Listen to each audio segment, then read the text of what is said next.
This podcast is brought to you by our amazing supporters over at Patreon. Visit patreon.com/dissectingthe80s to find out how you can get bonus episodes of the show, our monthly newsletter, and so much more great stuff. Right now at the $5 tier, people who sign up will get access to more than 26 bonus episodes, more than 36 hours of bonus content, immediately, all that stuff right to you. So visit patreon.com/dissectingthe80s to learn more.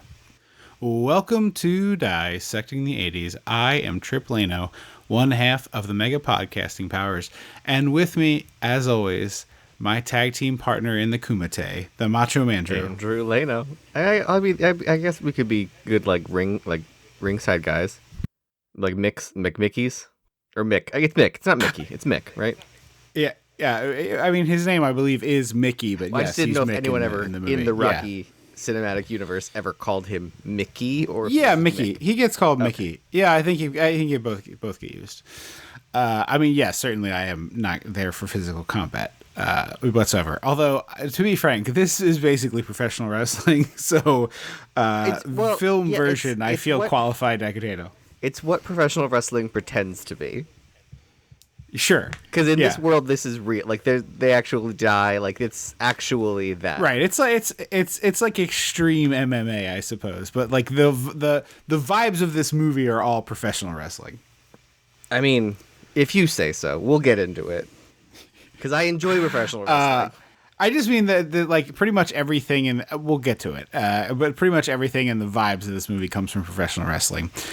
This is the delayed episode to conclude our listener request month. So let's first hear it from the person who requested this movie now. My name is John McMillan from Philadelphia, Pennsylvania, and you have to do Bloodsport.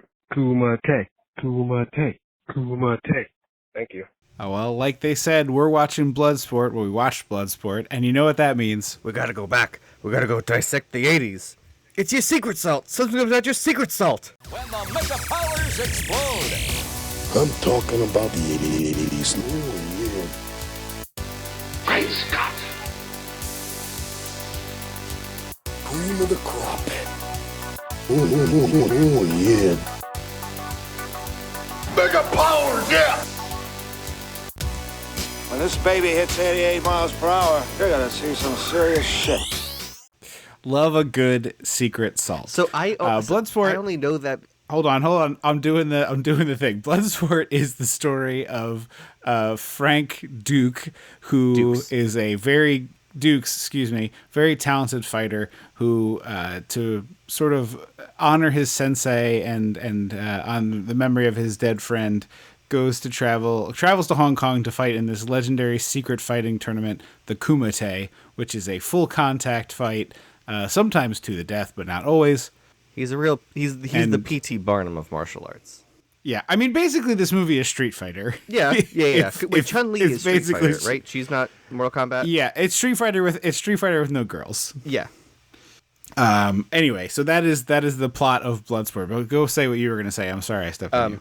Well, Pocket Sand was a reference I knew to this movie from a YouTuber. And then I was like, it's not sand, it's salt. So I had to change what I was going to say. But this YouTuber he does 100 runs of making a dish or something.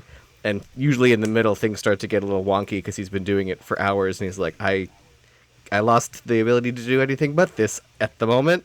And he was like, he made some reference to Bloodsport and picked up flour and turned to the camera and went, Pocket Sand! And threw flour at the camera. One of the famous wrestling managers of the 80s and 90s, Mr. Fuji, was a Japanese man, and he would carry a bucket of salt and he would throw that in the opponent's eyes with some frequency. Oh, like he was like at ringside throwing it.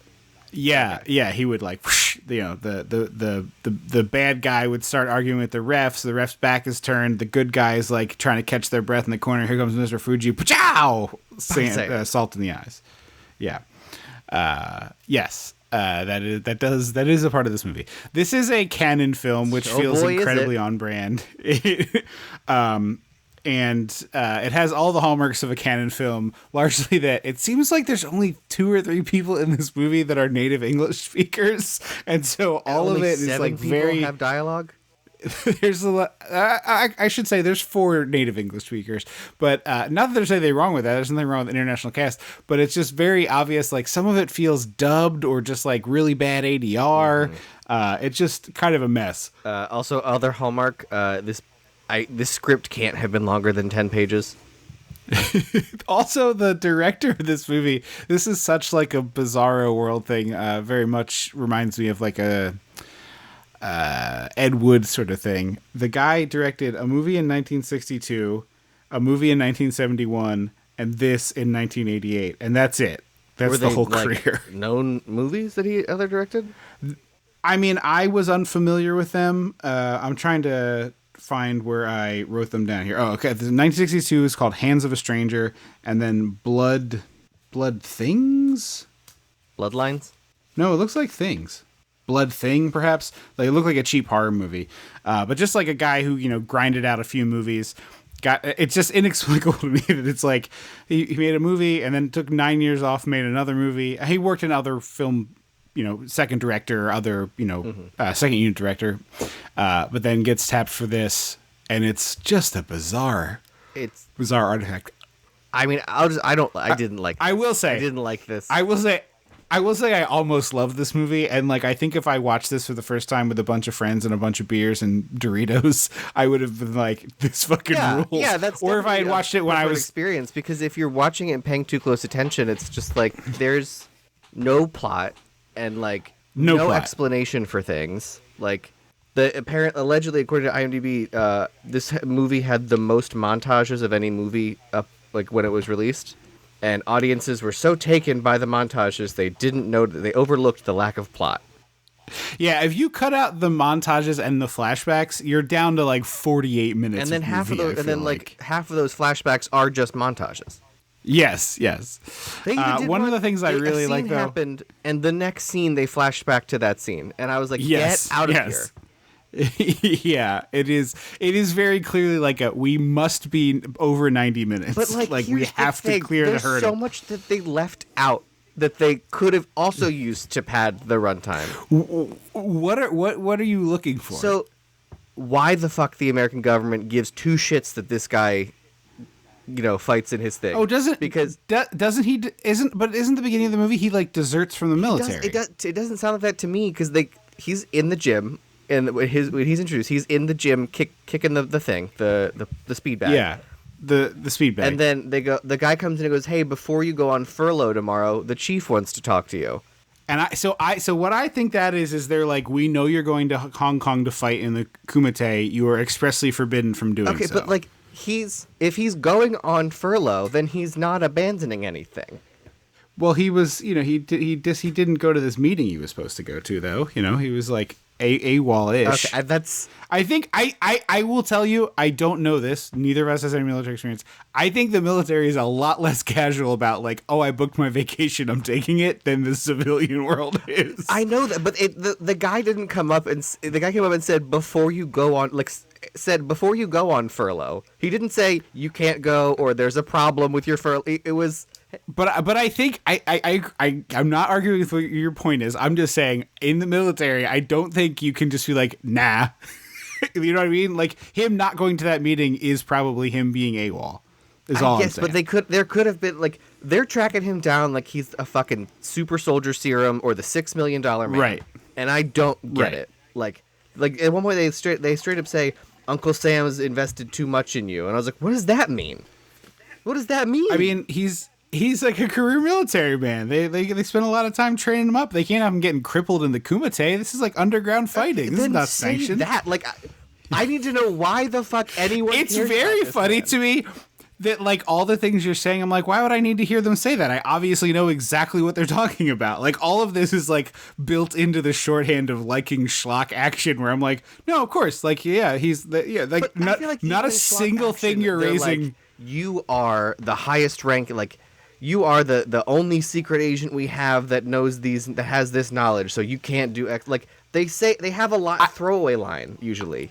Again, I'm not arguing with you. I think your points are all valid. I have no pushback on them whatsoever. I'm just saying, I did not think of a single one of these because I just assumed all of the things you said were true because they're always true. I just feel like I thought in schlocky shit they always say it. Again, I think you're right. I'm not saying you're wrong. I have no disagreement. Your points are all valid. I'm here for it. But it's just very funny to me that like I watched this movie giggling the whole time because it was just like so absurd and silly.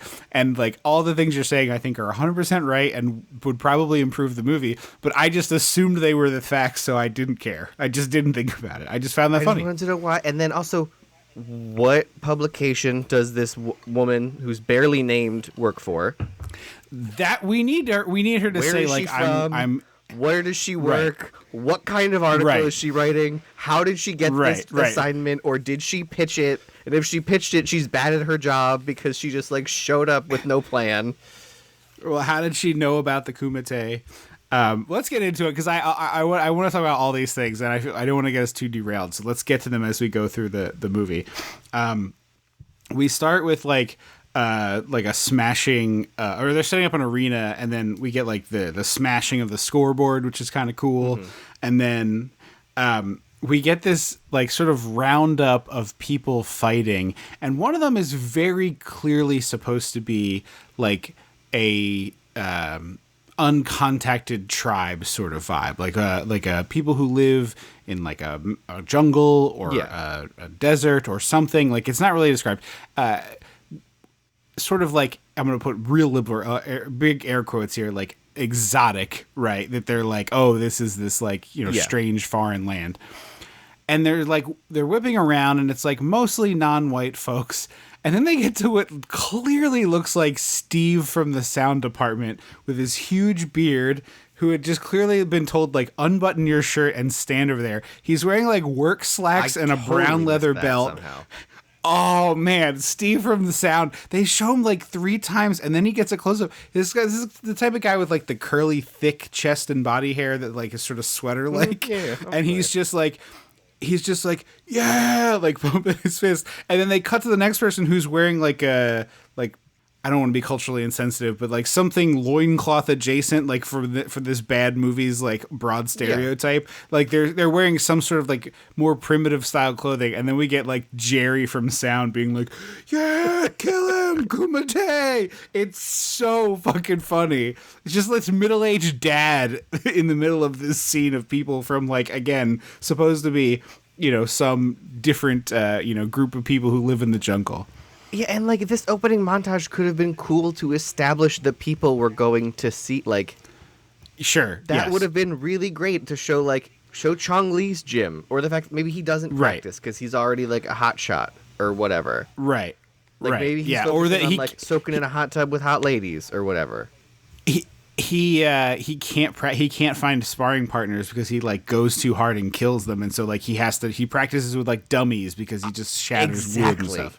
Like use what the time you have to establish these characters, because they don't do any other work to establish the characters.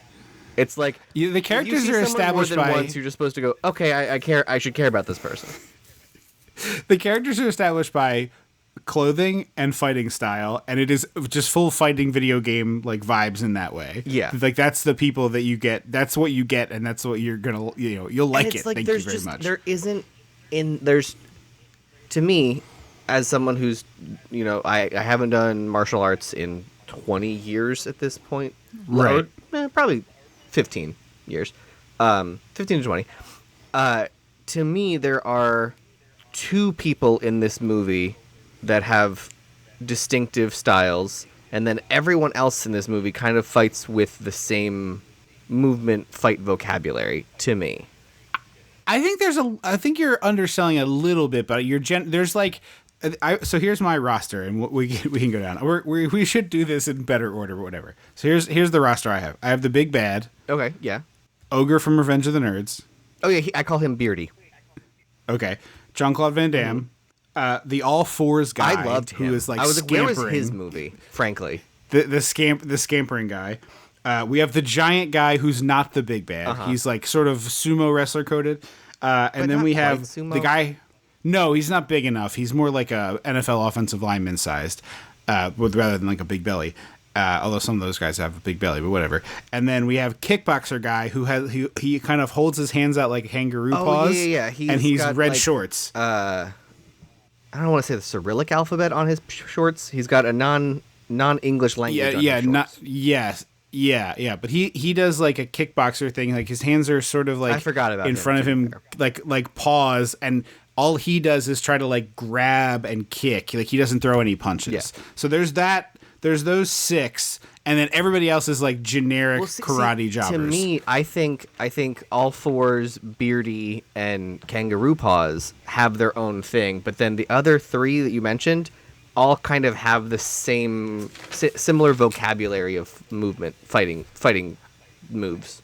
I would agree generally. The giant sort of only does like big guy wrestling moves. He does like a lot of throws.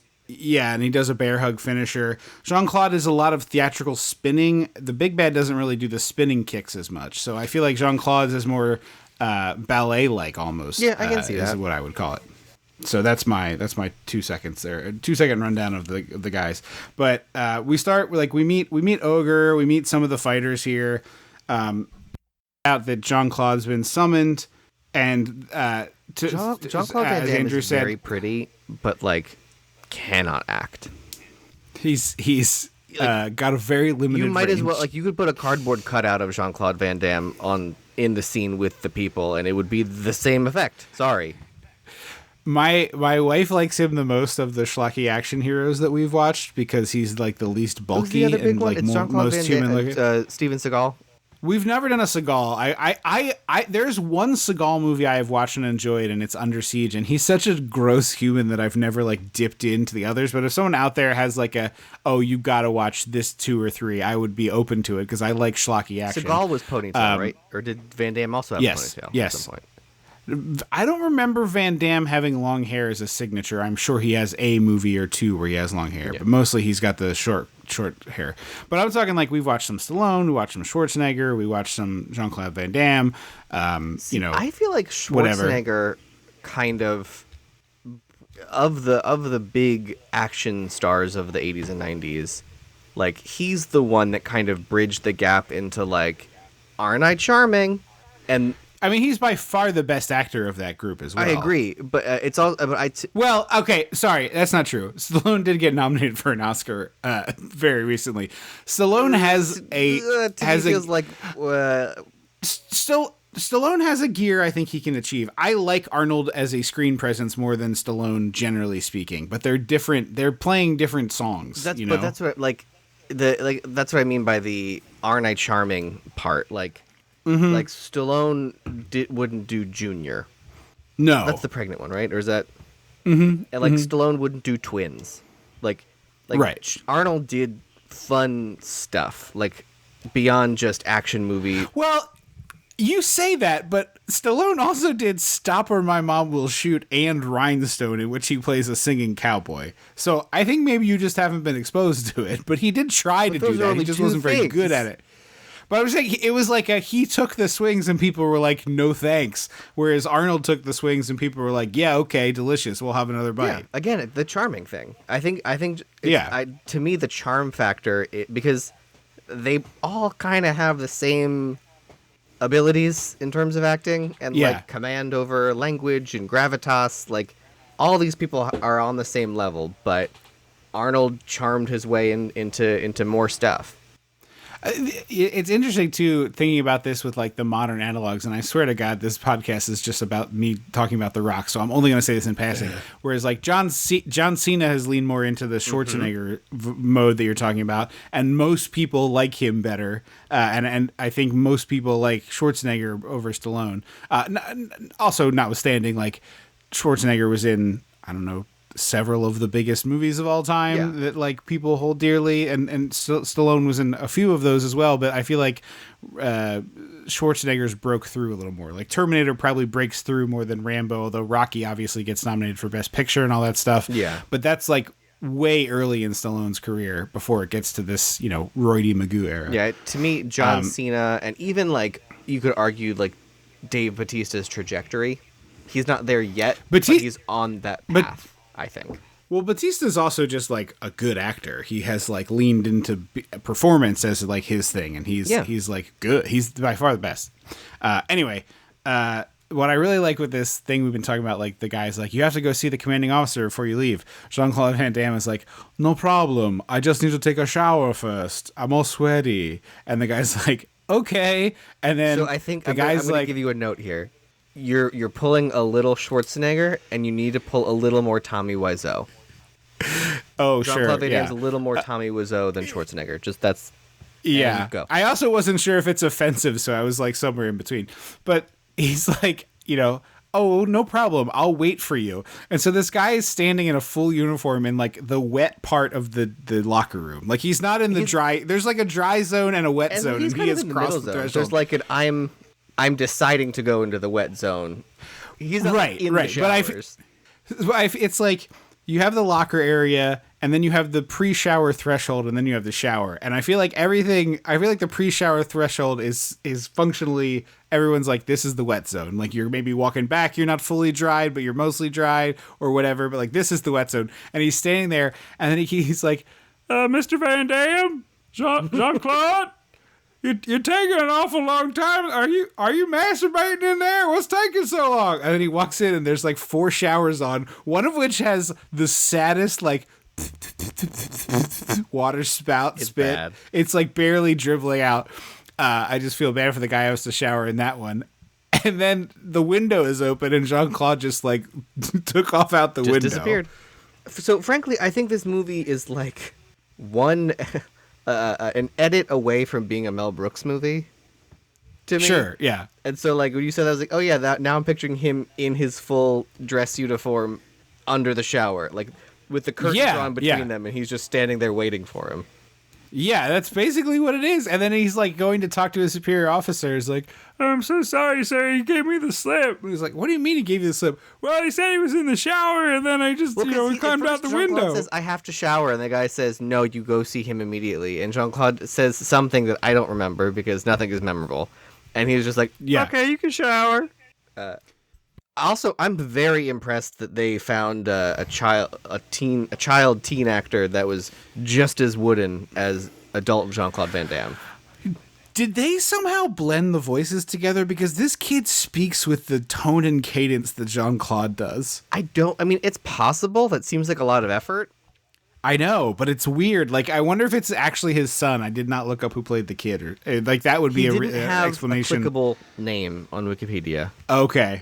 And I don't think his last name was Van Damme. His name wasn't Van Damme. Okay. So, and because young Jean-Claude doesn't flinch when this guy does the quick open and close of a katana and then the watermelon slides moment. Yes. Because he didn't flinch. He's like, you must be trained in martial arts. And it's like, I guess. Like, I feel like there should be other factors here.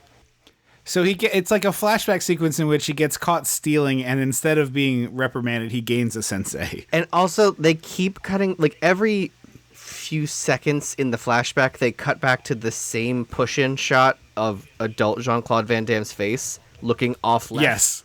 And I'm like, we understand what's happening. I don't think they did. I think they were pretty sure people were not going to understand that this was young Jean-Claude without all of this. But it's just like, we know in movie language, there's a handful of things that are movie language.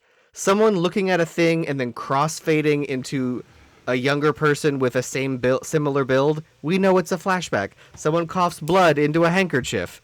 They're gonna die soon. I don't know what you're talking about, this movie language, kid. I just know that JCVD would kick Stallone's ass.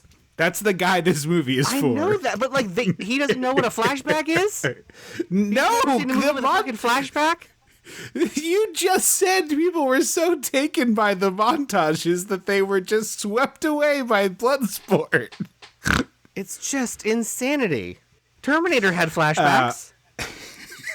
Maybe they didn't watch Terminator. Flash forwards, maybe, but like still.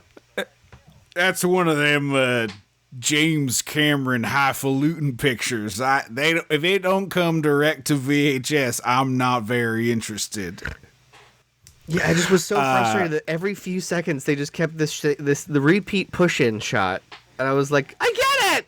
My favorite is the one where they show the son of the sensei just getting his ass handed to him, and Jean-Claude Van Damme, as a kid, like breaks up the fight kind of by just like leaning on the one kid. Like there's no like a, hey, you get your damn hands off him, or a punch or a kick. It's just like he goes over and gently leans upon the boy, and then he runs away. Yeah, and then it's not good.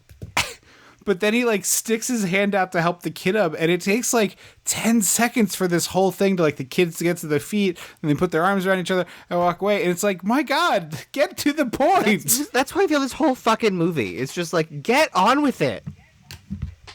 How stupid do you think we are? It's the acting of these two kids is like sub Disney so Channel. Bad. It is really low, really low. The Goonies, they are not. And then we get, as you're wont to do in this era, the hardest of left turns as our sensei starts telling us about the horrors of Hiroshima that killed his first family. And so he had to, start his life anew and found a new partner and had another child. And then he says, war was wrong. It's a direct line. The war was wrong. They have the Japanese man say this in the movie. Yeah, and like we can acknowledge the like blatant colonialism of white man learns Asian skill and then goes to Hong Kong and beats Asian people at that skill. Like that's a bad trope. We can acknowledge that. It's just, I don't know. Also, all of this has happened in the space of 10 minutes. This movie has like double fast forward, basically. Yeah. Well, and also it's not immediately clear like why this guy wants to train this kid, because basically he's a punching bag for his son, who he actually seems to give a shit about his like success as a martial artist. Right. Also, I missed the part where I think it's when they're first meeting the sensei here, but they keep shooting him from the back, and every time they do, his dialogue comes out like double speed or 1.2x. And so it sounds like a bad dub, but I really think they just like slightly sped up the actor's lines whenever his back was turned. That's what they need. So it's to like speed up. Not suddenly not it's the like lingering hold shots of just. This movie is all close-ups. It's just insert close-up shots, extreme close-up shots. Yeah. So we get like a fight montage of Jean-Claude learning how to fight. There's a sequence where they just like kind of start doing a grease hand jive, which I was confused about. I didn't know what skill you were attempting to like learn here. And we keep flashing back to them like basically playing patty cake, and I'm like, what in the hell is the purpose of this? What skill is being learned? This isn't like a, Mr. Miyagi is like, I teach you to do the wax on and the wax off so that later, when you're doing your fighting moves, it's the same motion to block a punch. And that never is part, there's never a part where Jean-Claude is like, no, we play the patty cake and, like do the thing. Again, it's just like this. Mel Brooks movie. Yes, I wish Mel Brooks did a karate movie like this. Honestly, this is almost unspoofable because of how close it already is to silliness. It's like, I feel like if you add the scene where they play patty cake, people are like, it's not that different than the real movie. I don't know. We got our first split of many. Yes. Do you remember that commercial where he was doing the splits on trucks? On the trucks. Yeah.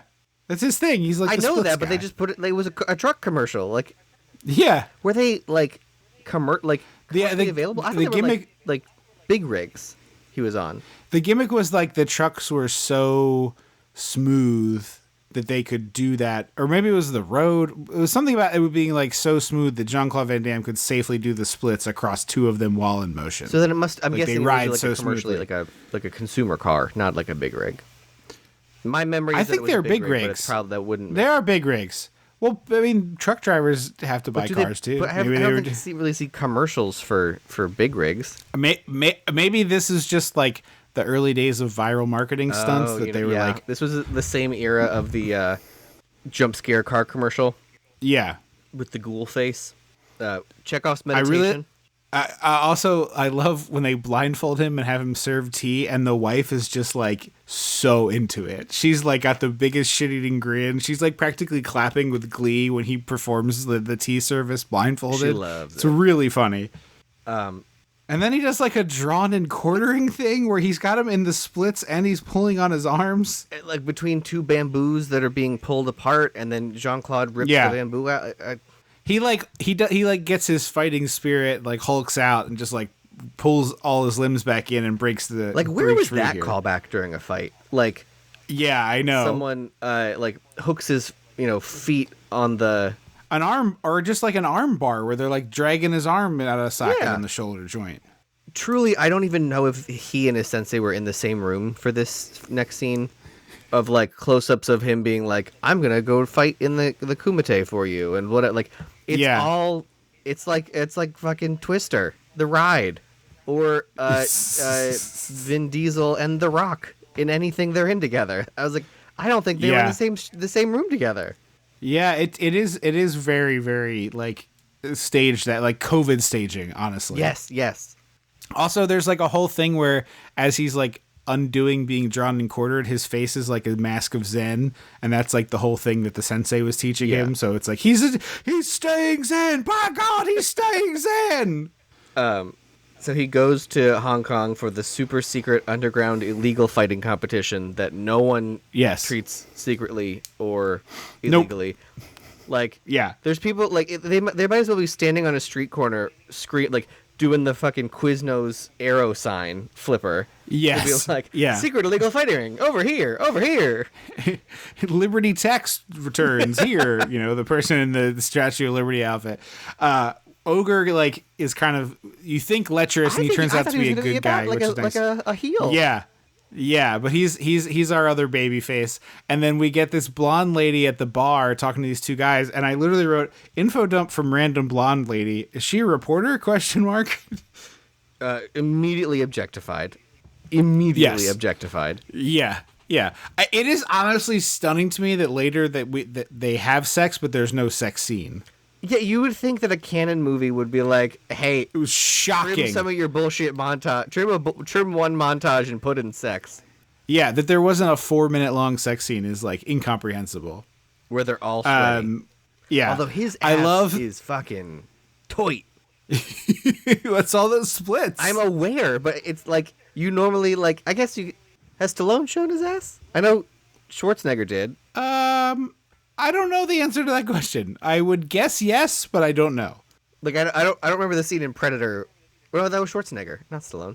Yeah. I was like, where he strips down in the mud, but like you fully just it didn't have to be there. Like clearly it was like for the girlfriends. Wink. Right. Yeah. Absolutely. The other thing that I love about this is Ogre and JCVD meet, and it seems like sort of macho and testosterone, and also but they're playing an arcade game. Oh, that's true too. Me, I was like, is he gonna like invite him to the bathroom for an under the stall handy? Like, what is happening here? Because he's like, oh, you like this video game fighting, huh? You should come see me perform in the super underground illegal fighting ring. You should come check me out. And I was like, what? Yeah. But also, it's like these two huge men playing this tiny arcade cabinet. I guess Jean-Claude Van Damme is not like huge, but he's very muscular, and they're just like gleefully playing like children, including Ogre being like, I'm gonna kick your ass, I'll put the quarter in for you. I don't want to take your money. But they play some like cheap looking Street Fighter-y karate game. Mm-hmm. Although those games wouldn't wouldn't be out yet, right? Because I'm sorry, yes, it is not actually Street Fighter. Is that what you mean? It's just like a side, it's like not even a side scroller, it's just like two. It looks like the WWF game for Nintendo, and that was in arcades. It's like it's a ring-based fighting game, like karate fight. Yeah.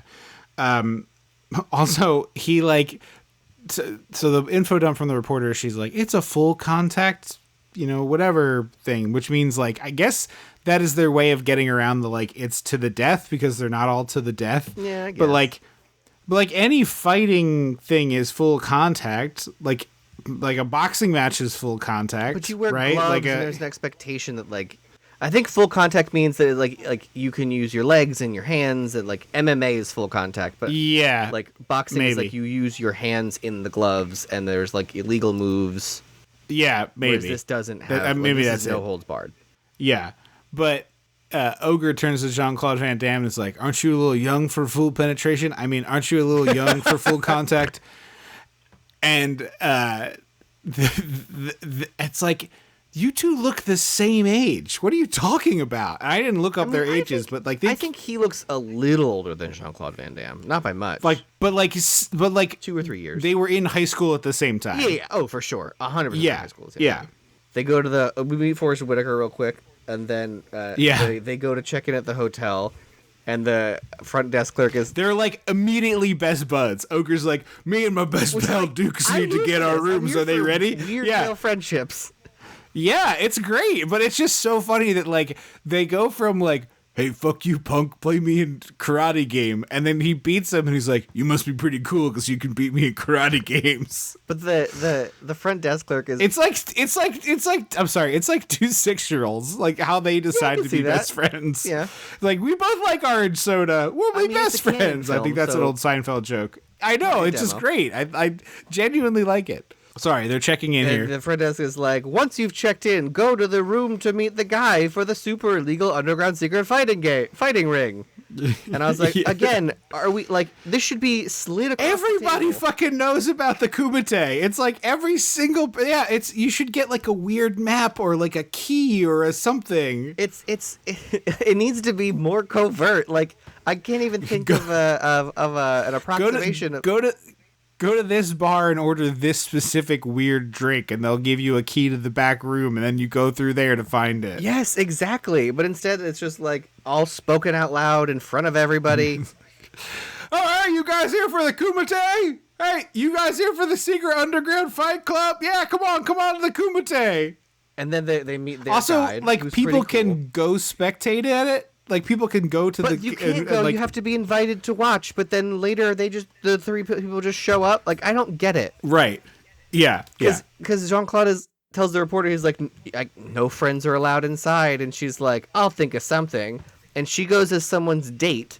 But then later just waltzes in by herself. And it's like, well, I don't... Yeah. Do they sell tickets? It's like she was here once, so she got like approval. She had the wristband. But yes. No, she just didn't wash her hand. Yeah. They give you a stamp, and she just didn't wash her hand. And she went back the next day. Yeah. She put a glove on. Yeah. I love you. I also love the guide. I stepped on you when you started to talk about him. He's great. He reminds me of like the vibe that Ke Huy Quan has now. 100%. Yeah, it honestly feels like a role that if he was not 12 years old at the time, he might have been up for. Yeah, but he also, it's fun to me because he's got sort of like a New Yorker energy, like a sort of like stock New York character, where he's like in a couple minutes, like he takes them into the fighting thing, and they're like really grilling Jean-Claude Van Damme. And the guy's like, "Hey, what are you giving us so much shit for? He's here. He wants to fight. Let him fight. Come on. What are we doing here?" I wanted the scene where they should have written Beardy as like from New York, and when he says that, this guy's like, "Oh, I know New York. I've watched every movie about New York. I'm walking here." Yeah. Like that's exactly what it is. Yes. Yeah. I don't know when that movie was.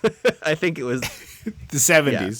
So these people get invited to the secret illegal underground fighting ring. Yes. Fly all the way there and show up. Yes. Give them the invitation and then have to prove themselves. What? Well, because they're like, you're a white guy. You are not the offspring of this Japanese man. Like, that's not. Well, no, even the guy even says their guide even says they'll have to prove themselves, and it's like, I thought they did that by getting invited. I thought he meant prove yourselves as in like, you know, this is going to be a hard combat. You're going to prove yourself worthy of being here by doing a good job. I mean, maybe. I don't know. He also says, it's about to get real. Protect your nuts, guys. So then he has to do the Kill Bill, basically their version of the Kill Bill, like, what is it? The 1-inch punch. The 1-inch punch, yeah. Which, like, so that's kind of my litmus test, because I was like, it's not that I don't like action movies, because I do. I was like, I enjoyed that one that we watched, the Hard Target, is that what it was? Mm-hmm. I was like, I love Kill Bill 1 and 2. Like, I was like, so it's not that. It's just, I was like, I just need a story. Yeah, I mean, this is like the thinnest sort of like honoring my sensei, getting revenge sort of like thing. But like again, it's like so tropey. It's like I don't need. It's like we're doing this one, and I'm like, oh okay, yeah, cool, got it. Like skip the part where you say the boring words because like. The problem with what you're saying, and again, I don't disagree with you that in like a good movie it would be there, is like, do you really want these actors doing that? Like, do you want 10 minutes of dialogue scenes of these actors doing that? And the answer is probably not. I mean, I do if it's this movie's the same length, which means they're trimming some other bullshit. Like, I don't have to watch Jean-Claude Van Damme do the splits on a high rise in front of a window across two tables at a cafe.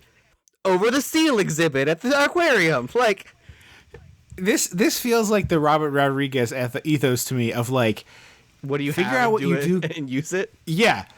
And so it's like, what do we have? We have a guy who really doesn't speak English very well. He's an incredible physical performer. He can do these incredible splits. He can do these like spinning kicks. He has great facial expressions. Like he can really emote with his face, but he can barely speak English. He has a very heavy accent. He sounds inauthentic when he speaks English. Like he just can't really bring a lot of heat there. Okay, well, let's only do the parts that he's good at. Like, it's like, hide your deficiencies. The two people chasing him, one of whom is Forrest fucking Whitaker, a future Academy Award winner. Agreed. Forrest Whitaker could get more the blonde journalist who seems to hold herself as an actress when they give her, I don't know, anything to do that isn't just nonsense stupidity. And the sensei. Yeah. Like, Sensei's these good. are the people that I want to have the diet. Like, they are the ones who should be doing the talking. And I also have a hunch that they explicitly didn't have the sensei at the tournament because then it's too much like Karate Kid. And I don't need him there. But it's like, to me, I don't know. How did the son die? Like, was he killed? Like, did he go to Hong Kong and get killed in a pre-fight? Yes. Like, that's what it should have been. Yes. It should have been my son went, someone attacked him outside of the yes. Chong Li attacked him outside the bounds of the fighting arena, which is illegal. Right. The only rule in the fucking tournament. Kumite. Yeah. He died, and that should have been the inciting incident. Yeah, I mean, I think that it would be better. Cut your bullshit about Hiroshima because you have no business trying to make a point like that movie. No. And instead, do that. Yeah. So. We get the rundown from the guide here. Kumite is full contact. They amass in Hong Kong, but it is held secretly in mainland China, like over the border, so that they can Kowloon, the walled city. So they can get away with this. And then to get there, you have to walk through a Ninja Turtles alley. So this is real. What is real? The what they walked through, and that is real. It's Kowloon. Oh, I know. City of city of Kowloon was like that. It was just this like lawless nightmare. But it is a Ninja Turtles alley on screen. I don't know if they actually went to Kowloon, but the one that they put on screen. They filmed in Hong Kong, so I don't. It's possible. Maybe they did. Yeah. Also, just pausing really quick here. So at the end of this movie, they're like, "This is based on the life of Frank Nux," and they put up a bunch of stats of martial arts. My man just made up the fucking kumite, and a journalist got duped by him, and then later was just like, yeah, I don't know, he was really charismatic, I just got suckered in. I allegedly made up his entire military career. He absolutely made up his entire military career. He is a serial liar, much like the guy Frank Abagnale, the Catch Me If You Can guy, which I was very disappointed to turn out. It's all fake. Nothing in that book. Nothing in that happened. Interesting. Basically. I thought there would be embellishments, but I thought some of it would have been. It's like all made up. Like every single bit of it. Like P.T. Barnum. Yes. But so this guy Nux just was a fraudster, and he became friends with Jean-Claude Van Damme. They wrote a couple movies together. But it's like, yeah, I could see you being a useful writing partner because you made up the fucking kumite. Like all of this is fake. Well, and like you're good at martial arts. He's a like a fight choreographer and what's the other word? Like a fight coordinator and supervisor kind of thing. Which exactly. He's clearly very good at that. Like I don't know. Whatever. It's whatever.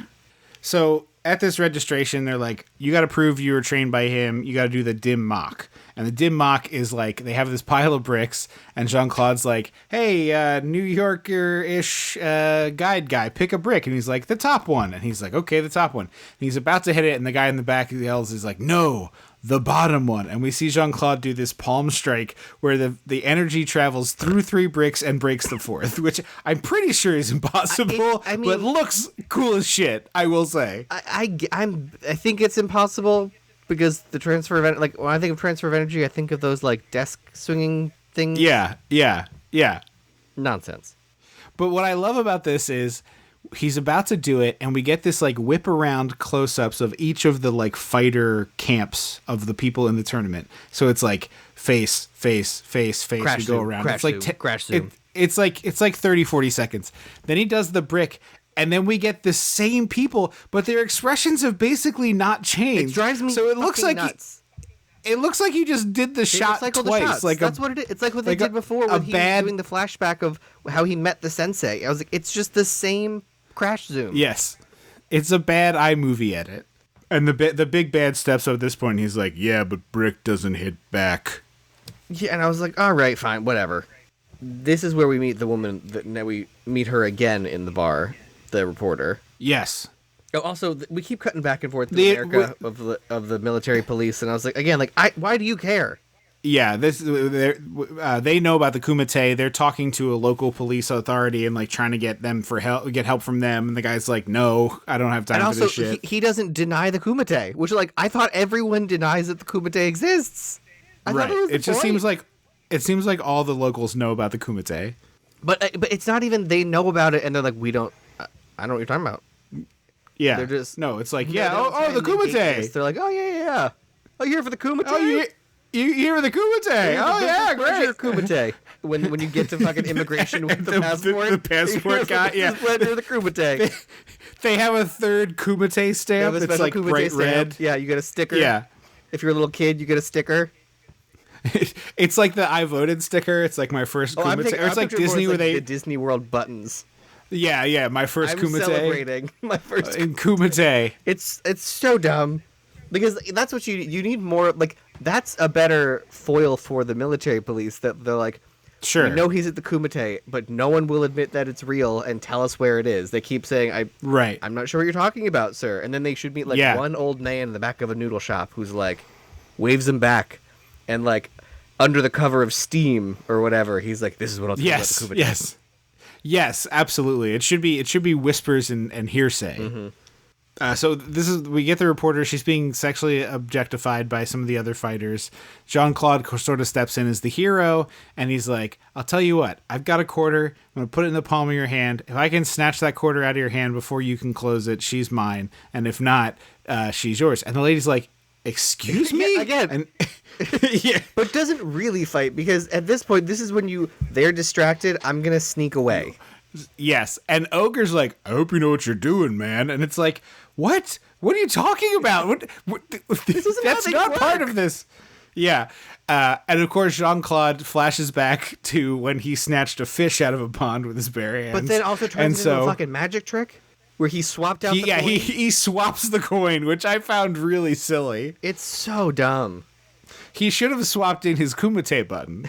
Yeah, I'm celebrating my first kumite. My first kumite. And then it's like, oh, wow, me too. But she just feels so dumb because she obviously knows about the kumite. And, like, that's kind of where it ends for her. It's like she flew all the way to Hong Kong with no connections or plan. Right. She was like, I'm going to pick a hotel lobby. How did you pick this right hotel lobby? And just wait for someone...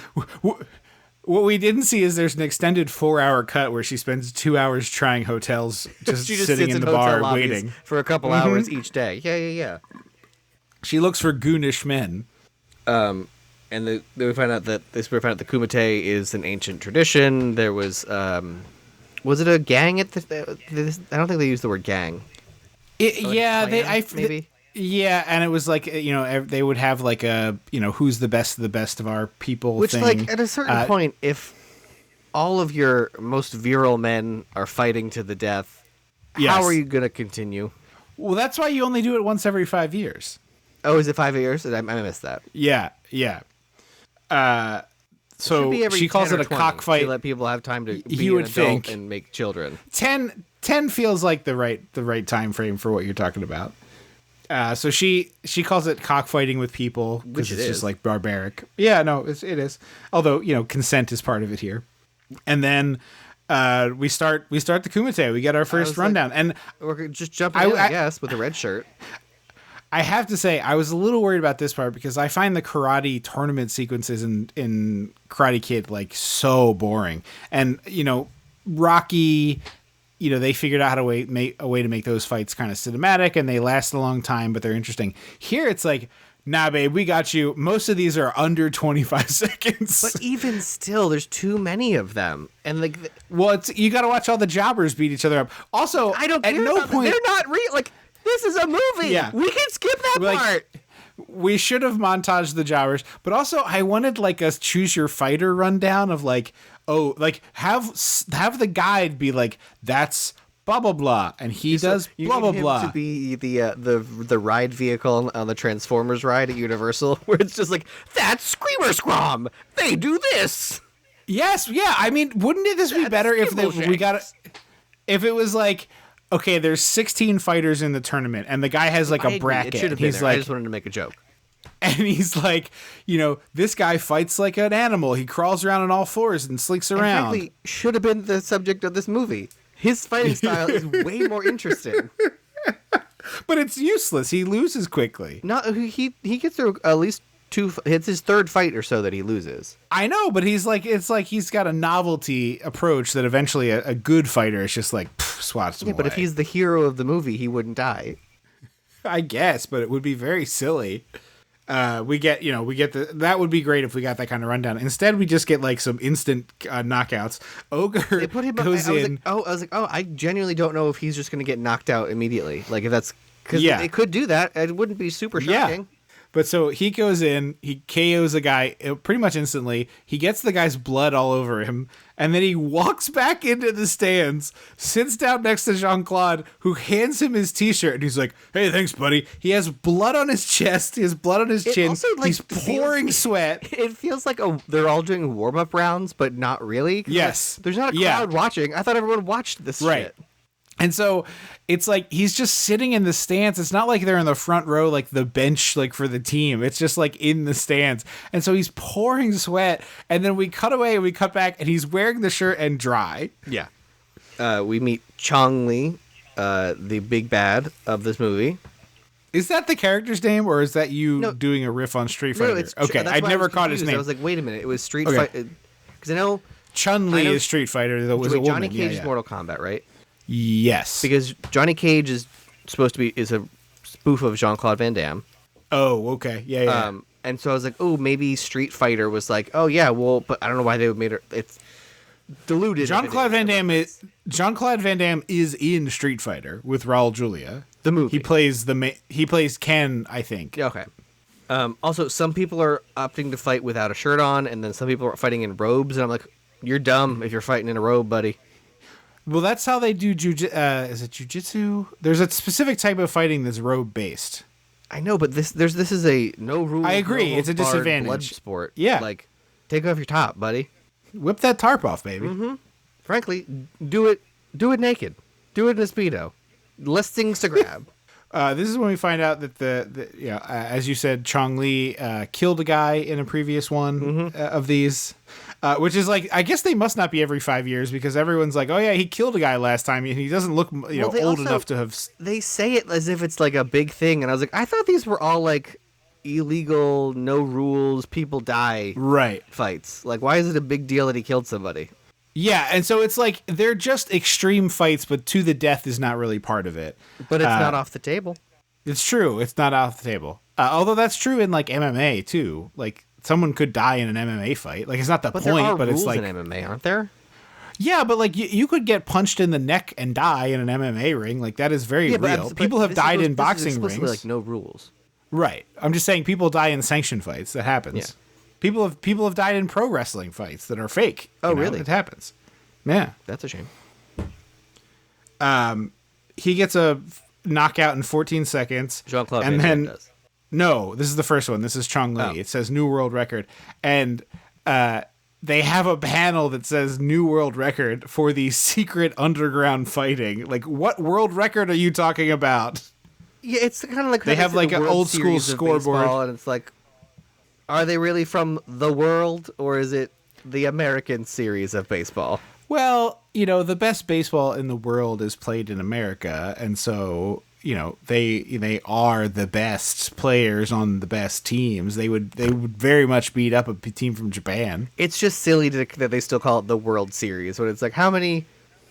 Well, like, what country is stepping to the plate, baby? Step up if you want to call them out. World Series. They have a team in Toronto. Okay, so Toronto, one team in Toronto. I don't know, 30 teams international. in America. And what? How many Japanese teams compete? Do any? In Major League Baseball, 0. Yeah, so okay, it is one team from Canada and everyone else is from America, from the USA. Yeah, so if somebody wants to step up, they should step up. Until then, they're the best. It's bullshit to call it the World Series. Sorry. They have this like old school scoreboard with like panels that flip up, and we get to see the back of it later, which I thought was awesome. It is like but they flip that up, world record. And it's all of these fights are just like insta kills. Mm-hmm. Except, so Jean-Claude Van Damme gets up there. Yes. Hits the guy with the gold tooth who was being a brute in the bar with the reporter last night. And the guy goes down, and Jean-Claude like thinks he's won, and the guy is faking it, which like, why doesn't everybody do shit like that? Well, he did win. They declared him the winner. But then he pushed the guy and got up, so he didn't. Yeah. The fight had been declared over, and then he, like a sneaky heel, tried to get in on the babyface after the match was over, and Jean-Claude like cuts him off at the pass. I just feel like more people would do that bullshit. But the match was over. Is what I'm saying. It's just in this weird no rules thing. Like I'm surprised more people aren't doing. It's not shit. No rules. It's there are few rules. But what are the rules? Like, because like there's a ref. If there was no rules, you would never ref. I think you have to have someone declares he's winner. Dead. Stop punching him. Yeah, I don't think the ref is there to enforce anything beyond, hey, you can stop now. He's gone. The ref declares a winner is all I'm saying. Yeah, but if it's Bloodsport and it's secret illegal underground fighting, there's no rules. Pocket salt seems to not be like against the rules. Like, yeah, that's true. That's true. But I love so Jean-Claude gets his very fast knockout, and it's like 12.4 seconds or whatever it is. So it's faster than Chong Li. And Ogre stands up and he's like, "Yeah, his first fight in the fucking kumite. He's got the world record." I just love his enthusiasm for his friend. I love male friendship. This is a charming story of male friendship. Montage also, number 4 really funny. But really funny, before that, the janitor like sees the gold tooth and like pockets it and then like bites it to make sure it's real. Janitor. I thought he was gonna me too. Someone was gonna like step on his hand or something. I thought something bad was gonna happen to this janitor. No, he just got this bit of gold. This montage is set to a song called "Fight to Survive." Kumite, kumite, kumite. It's so stupid. So dumb. It's like montage number 4. To be clear, where 30 minutes To be clear, as a person who likes Rocky and wrestling, I fucking love this montage. This is the best montage in the movie. If there weren't so many, it wasn't diluted. This is just like a roundup of fights, and then we cut to the inspectors and Forrest Whitaker. Detectives eating Chinese food. Forrest Whitaker's like really enjoying himself, and then he's like, "This is delicious," and the other guy's like, "I don't know, I haven't tasted it yet. I can't figure out how to eat it." He's got his chopsticks all wonky, and the inspector comes up, and they're like, "Oh, join us," and he's like, "I would never eat here," and then he like gives them some information on where they can find Jean-Claude, and they're like, "Oh, we gotta go," and Forrest Whitaker throws his meat piece to this dog, who looks at it like, "You think I'm gonna eat that?" Right. I just love that this movie takes a time out to just be like, Forrest Whitaker's a fucking dummy. He likes trash food. I think it's more fucking these Americans idiot. Don't know food. I think it's I don't think it's him specifically. But the older detective isn't eating. So Forrest Whitaker's like, "This is so good," and the other detective's like fumbling with chopsticks. It's not that he's not like choosing not to eat. He's just dumb. I know, but Forrest Whitaker is like explicitly like, "This is delicious," and then even a dog is like, "I wouldn't eat that." That's what I'm saying. They try to get Jean-Claude. This is where they say Uncle Sam has invested too much in you to let you get hurt. And I was like, is he a super soldier? Like, does he have vibranium bones? Clearly. Like, what is happening that, like, he needs to come home now? And they have these incredible, like, taser weapons that look like flashlights with the bulbs removed. Yeah, right? Ogre tackles them both to help Jean-Claude get away. So Jean-Claude runs away, goes down the street to the sounds of soft rock, turns, sees that they're too far behind, and hops on a car and waves his arm. And it's like, I thought you were trying to get away. I know. He's like, being like little kid, like hijinks movie nonsense. He's being like Pan. Like, is that the right one from like Puck, like Midsummer Night's Dream? Like he's Puck. Yeah, Pan, also the god of like trickster god or whatever. But like, it's just a lot of that. It's so dumb. Also, it's set to like soft rock. It's like clearly the same band from Fight to Survive, but doing like a softer ballady one, which I just couldn't get enough of. So he meets up for a dinner with he knocks the cops into the water and then runs away and has dinner with the reporter. Which again, where does she work? Who does she work for? Where does she live? Where is she from? Yeah, she should have like a brother that died in the kumite. Yes, that would be very helpful. Yeah. Or any here's where they have card with the name of a publication. Like, for all we know, she's just like she's not a journalist. She's just a crazy person. Right. They have sex, but we don't see it, which again is just truly shocking. Yeah, we do get Jean-Claude's butt. Nice butt. They make dinner plans, and he's like, all right, I have to go off to fight now. And I'm sorry, I cannot bring you to the kumite. Oh, hi, Dan. And she's like, yeah, no problem. Bye. And click, and then suddenly she like bolts out of bed. It's like, of course she's going to follow you to the kumite, you fucking idiot. Yeah. And then he shows up, and they're like, where have you been? And I was like, did he miss any competition? Right. He's late for the check-in. Is this a 24-hour, 4-day like experience? Because that's dumb. It seems like you need to be continually monitored by your local guide. Yeah. Ogre makes a whole show about doing the dim mock and instead just breaks the first brick. And then when the guy's like, you have to break the brick on the bottom, he picks it up and smashes it on his forehead. Oh, that's what he does, yeah. I also don't get this crowd. Like, they start booing a guy, and I was like, there's no... In wrestling, there's storylines that, like, guy's... We're gonna boo him. Like, there's no storylines, and there's no rules, so I don't get why this guy got booed. People might just like be attracted to the style of wrestling that a guy does. That's true. Or fighting, rather, in this case. I love that the fucking reporter who's there as someone's date undercover at one point turns and across the room whisper shouts, "This isn't the first time I've had to go undercover to get a story." And I was like, hey, that's not being undercover. And then is probably first or second row at this fight. And then pulls out her fucking talk boy to be like, yes, like 8:37 p.m. This fight is brutal. I'm surrounded by sweaty, cheering masses at the International Kumite. I was like, ma'am, how? Like what? That and then no one cared. Like that should have been a plot point. That this reporter, who's gonna write a story about this very illegal underground secret fighting ring, needs to be stopped. Like that should have been a plot point. Yeah, she should be trying to take like secret pictures. Like there should be something. Yeah, like this that kind of is thing. Actually a camera. Click, click. Right. Also, I love that her date like walks up to Jean-Claude and clearly he must be like a producer because this guy doesn't seem like an actor. No. And he's just like, "How you feeling today, Frank? You're a great fighter. Well, good luck out there." It's like a cutscene in a movie in a video game where like totally. There's no audio. But it's just like text coming up on screen. This is where that all fours guy dies, and I was just as I was saying, like I love his style. Like he's like bouncing, he like jumps over someone and like uses their back to like. I love that it's really visually interesting. They also do a fun like David and Goliath. This is like straight out of a wrestling ring where like the little guy tries to do a drop kick on the big guy and it doesn't even stagger him, and the little guy goes like flying ass over tea kettle. I really liked that. And then he gets a beefy squeeze and he dies. Yeah, he gets the bear hug. Jean-Claude gets a KO. The big bad gets a KO. Well, Jean-Claude does a split into a nut punch KO. That is so fucking funny. Yeah.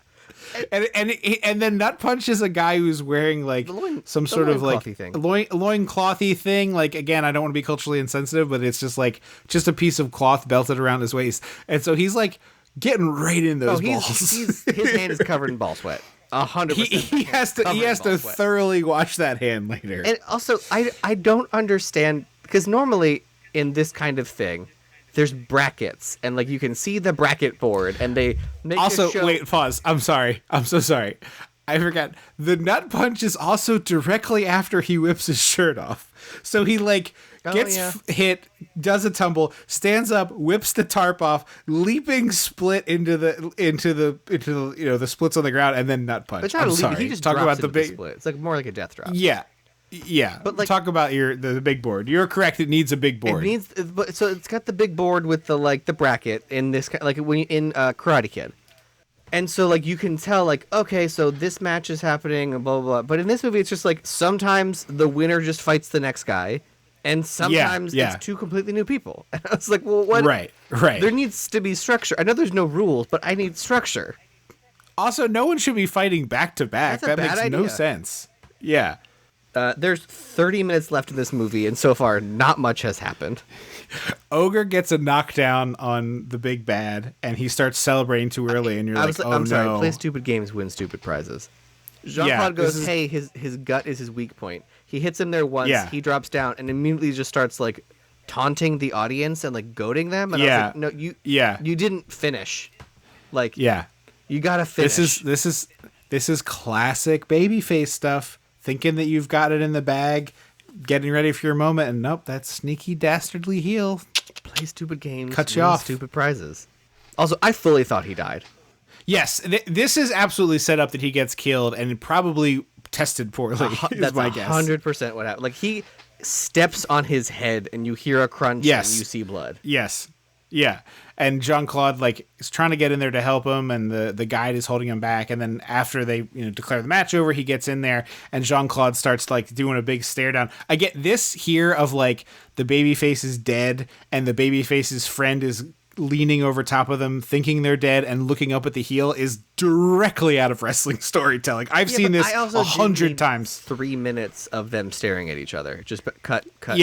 Like we can do 20 seconds maybe, or none. I think we all get it. I think everyone watching, I think, understands that Jean-Claude Van Damme has a fire under his ass now.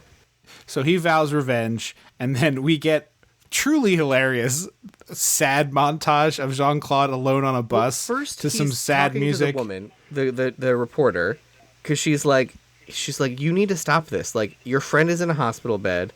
That you think he wants this, and then Jean-Claude is like, why are you a reporter? To answer the question. And she says, I don't know, my father was a reporter, and I'm good at what I do, and I want to do this. And he's like, he goes, well, this is what I need to prove myself the best. And it's like, there isn't one single argument that you could make that to me, a semi-reasonable human being, that would go, yeah, this brutal, no rules, no holds barred, fight to the death blood sport is the only way. If that's the only way you can prove yourself to be the best, then you're not the best at anything. Sorry. Well, if you're the best at Bloodsport. Cool. So you're just, how long do you think that shelf life is?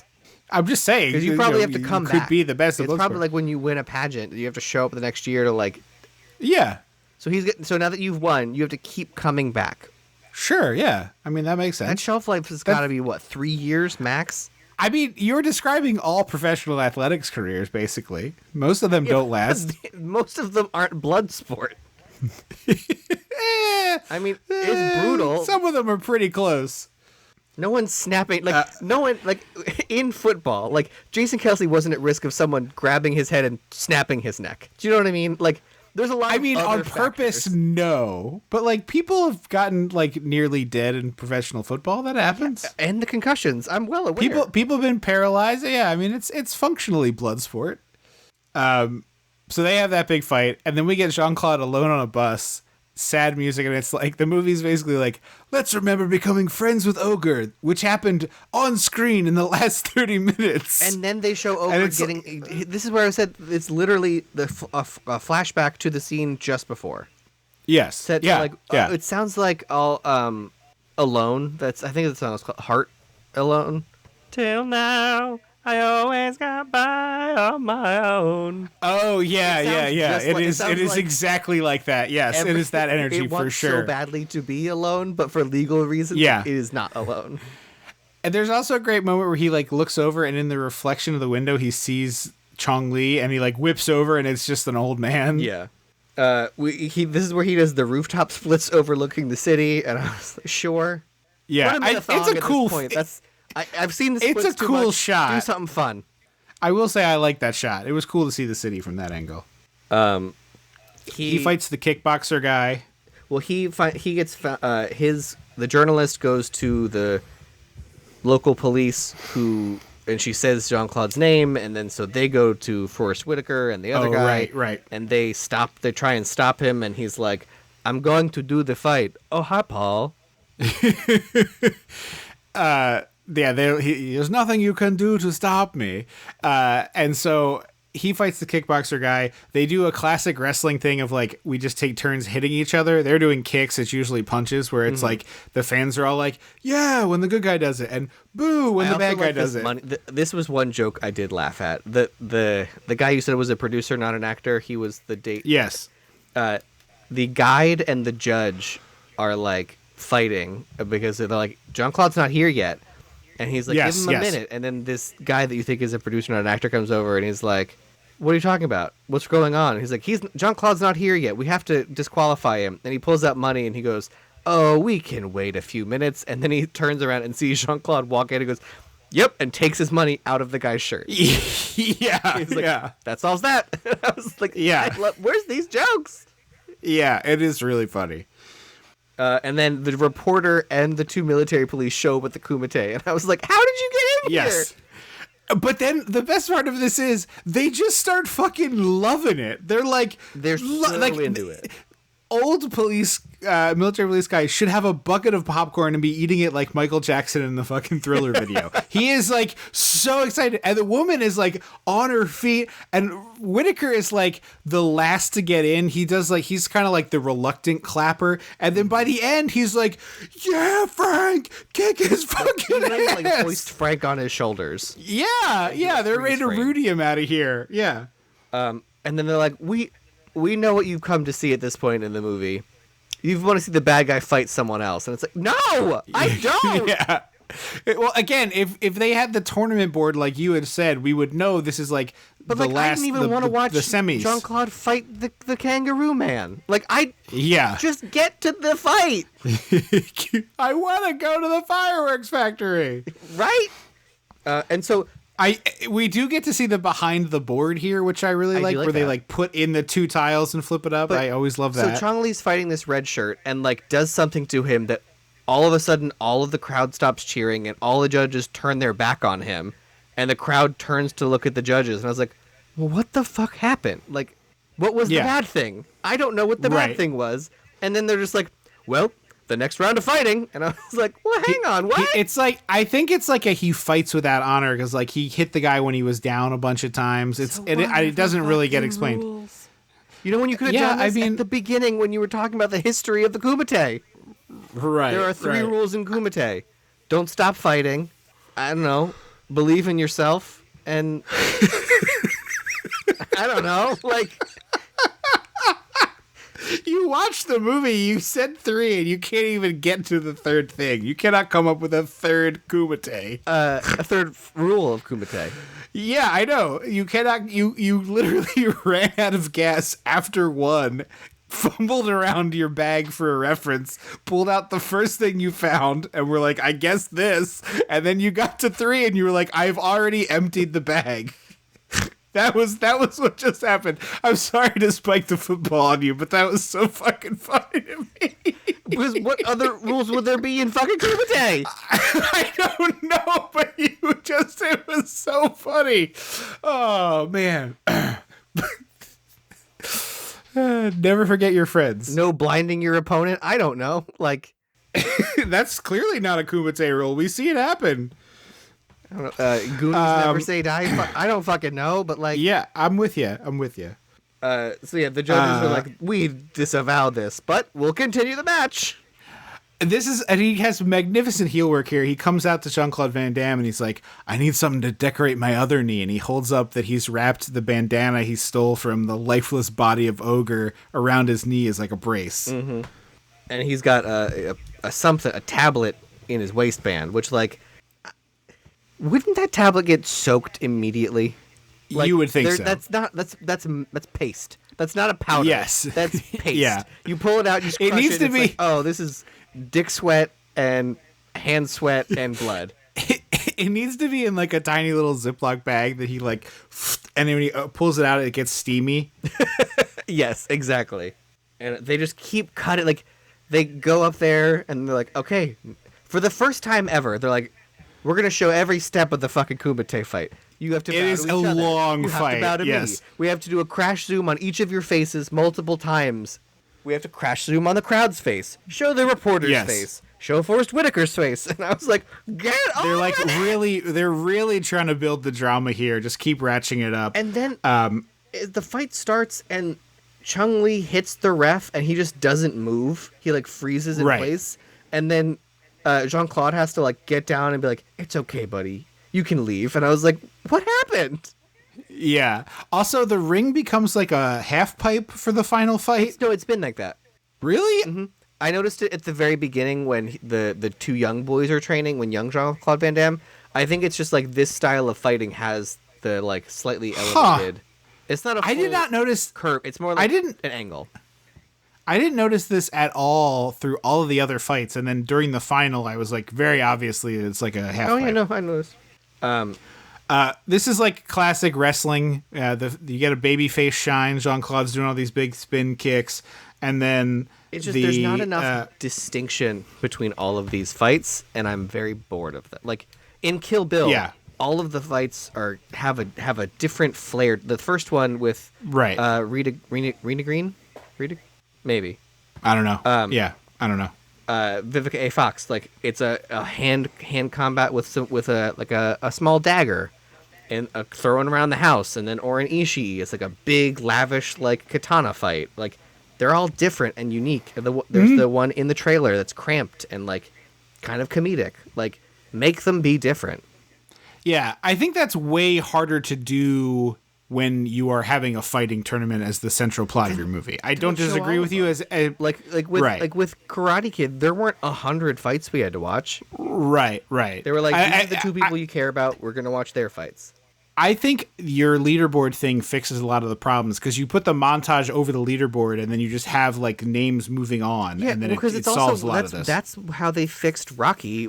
It's just like the ring numbers floating by. Yep. Like, the ring girl holds it up and it floats by. Is there like a punch and 4 and a punch and 5 or whatever?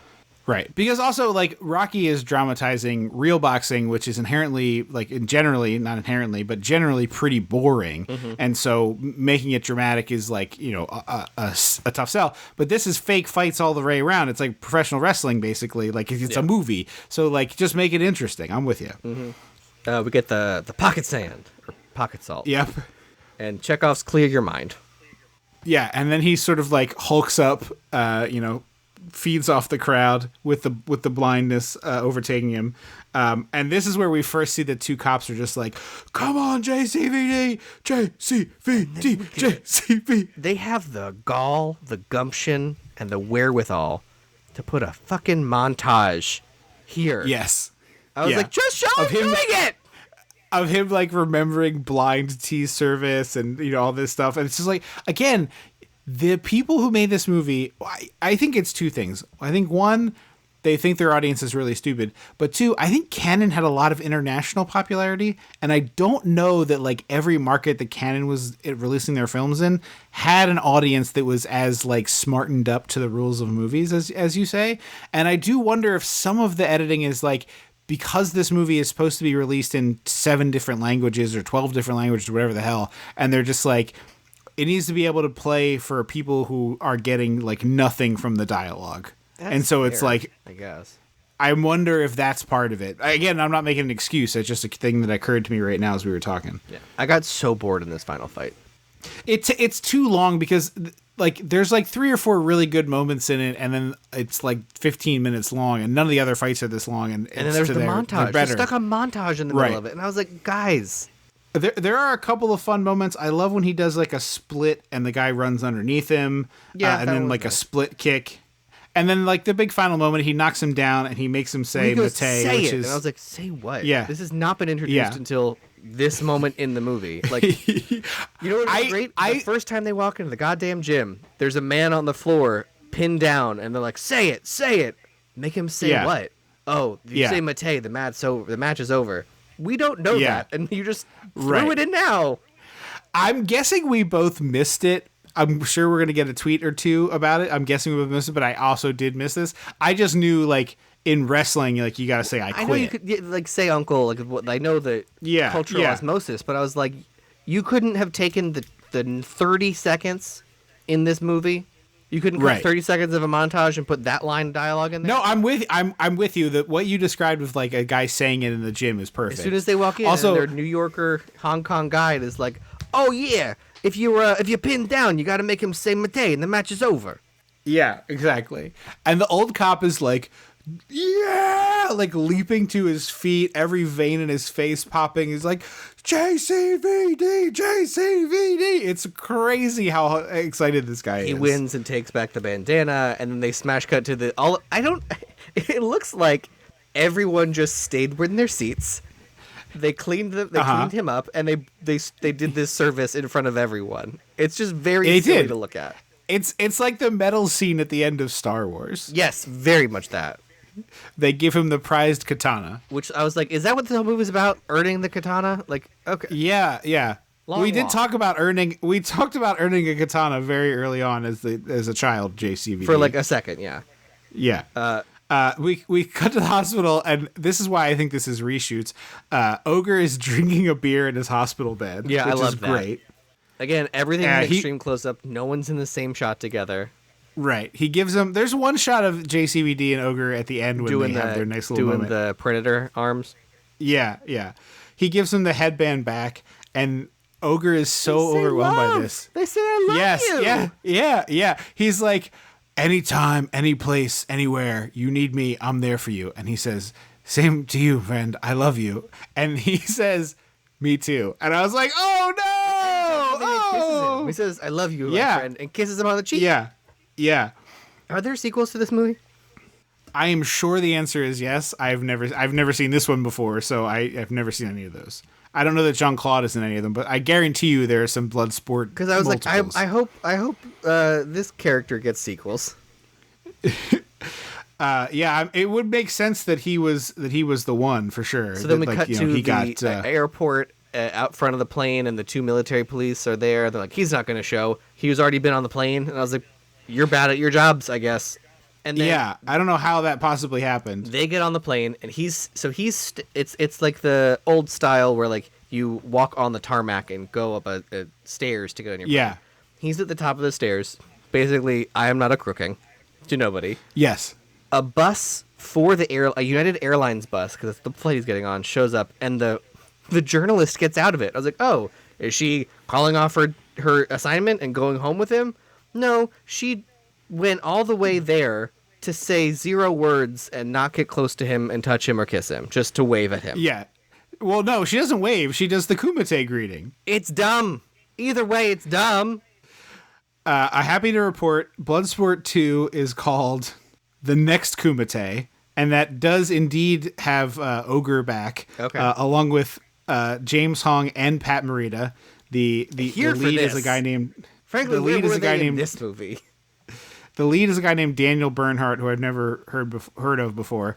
That is followed by Bloodsport 3, no subtitles shown here, still with Daniel Bernhardt, still with Pat Morita, still with James Hong, adding Jonathan Rhys-Davies as well. Your choice. And then that brings us... James Hong would have elevated this movie so much.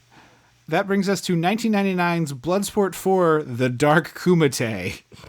The Kumite Strikes Back? Revenge of the Kumite? No Pat Morita, no James Hong in Bloodsport 4, The Dark Kumite. They put up these absurd stats for this guy that he had like a knockout in 3 seconds. P.T. Barnum. It's nonsense. It's lies and hokum. There's also a fastest punch, which is measured in seconds as opposed to like fastest knockout. So it's like they measured the speed at which his punch moved, but that wasn't in miles per hour. It doesn't these up on the screen for like 3 minutes each, and I was like, guys, we can read. Yeah, come on. Yeah. Again, I don't know that they thought that people could. I think they were leaving time for it.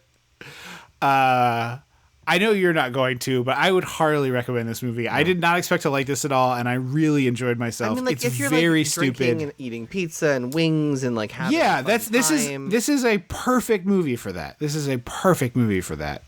It's also on Tubi for free. Yeah, or your local library if they have Hoopla like mine, it's on there as well. But yeah, I heartily recommend this. I really had a good time here. I did not expect to. I didn't think this is a movie I would like, but I like this quite a bit. So thank you for our delayed listener request month. Thank you for joining us here.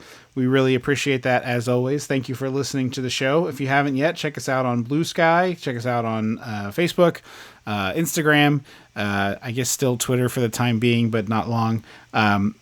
And just thank you very much for listening to the show. Don't forget to visit patreon.com/dissectingthe80s and find out how you can get more of this show if you would like that. And which I'm guessing you would as you're still here listening to it. And thank you all so very much for being part of Listener Request Month. We'll be back in 2 weeks with a long-awaited episode. We're doing Gremlins finally. Woo! So we will be back. Mrs. Peltzer. Futterman? Well, Mrs. Futterman too, but Mrs. Peltzer's the feminist icon to me. Okay. Well, we will be back in 2 weeks for that, so we'll celebrate the holidays with you. And then over on the Patreon on Christmas Day, we will be putting out a commentary track for Nightmare Before Christmas, so you don't want to miss that. Patreon.com/dissectingthe80s. Thank you so much for listening. I have been Tripp Leno. I will always be Andrew Leno. Until next time. Don't you forget about me.